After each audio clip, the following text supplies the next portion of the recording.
ತಗೊಂಡಿಲ್ಲ ಅನ್ನತಕ್ಕಂಥ ಹಿನ್ನೆಲೆಯಲ್ಲಿ ಕೂಡಲೇ ಇವತ್ತು ಅವ್ರ ಮೇಲೆ ಕ್ರಮ ಕೈಗೊಳ್ಳಬೇಕು. ಅವ್ರು ಕೊಟ್ಟಿರ್ತಕ್ಕಂಥ ಹೇಳಿಕೆ ಕ್ಷಮಾಪಣೆ ಕೋರಬೇಕು. ಅವರು ಕ್ಷಮಾಪಣೆ ಕೇಳಿಲ್ಲ ಅಂದರೆ ಅವರ ಕಾನೂನು ವ್ಯಾಪ್ತಿ ಒಳಗಡೆ ಅವ್ರನ್ನ ಬಂಧಿಸಬೇಕು ಅಂತ ನಾವು ಬಸವೇಶ್ವರ ನಗರ ಪೊಲೀಸ್ ಠಾಣೆಗೆ ದೂರನ್ನು ಕೊಟ್ಟಿದ್ದೇವೆ. ಈಗ ಅದು ಅನುಚಿತ ಸಂಬಂಧ ನಿಮ್ಮವ್ರನ್ನ ಯಾರನ್ನ ಕಾನೂನು ವ್ಯಾಪ್ತಿ ಒಳಗಡೆ ಇವತ್ತು ACP ಅವರು ಇನ್ಸ್ಪೆಕ್ಟರ್ ಅವರು ಅವ್ರನ್ನ ವಿಚಾರಣೆ ಮಾಡಿದ್ದಾರೆ. ಕಾನೂನು ಪ್ರಕಾರ ಕಾನೂನಿಗೆ ಯಾರು ವಿರುದ್ಧವಾಗಿ ಮಾಡ್ತಾರೋ ಅವ್ರ ಮೇಲೆ ಕ್ರಮ ಕೈಗೊಳ್ಳಿ. ಆದರೆ ಕಾನೂನೇ ಉಲ್ಲಂಘನೆ ಮಾಡಿರ್ತಕ್ಕಂಥ ಸುರೇಶ್ ಕುಮಾರ್ ಅವ್ರ ಮೇಲೆ ಯಾಕಿನ್ನೂ ಕ್ರಮ ಕೈಗೊಂಡಿಲ್ಲ, ಯಾಕಿನ್ನೂ ಅವ್ರನ್ನ ಬಂಧಿಸಿಲ್ಲ? ಮೊದಲು ಅವ್ರನ್ನ ಬಂಧಿಸಿ ಕಾನೂನು ತಿಳುವಳಿಕೆ ಇರತಕ್ಕಂಥವ್ರು ತಪ್ಪು ಮಾಡಿದಾಗ ಅದು ಹೆಚ್ಚಿಗೆ ಶಿಕ್ಷೆ ಕೊಡಬೇಕು.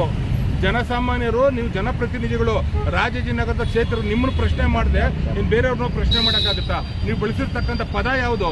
ಆ ಪದಕ್ಕೆ ನೀವು ರಾಜ್ಯದ ಜನರ ಕ್ಷಮೆ ಕೋರಬೇಕು, ಮಹಿಳೆಯರಲ್ಲಿ ಕ್ಷಮೆ ಕೋರ್ಬೇಕಂತ ಆಗ್ರಹ ಪಡ್ತಾ ಇದ್ದೀವಿ.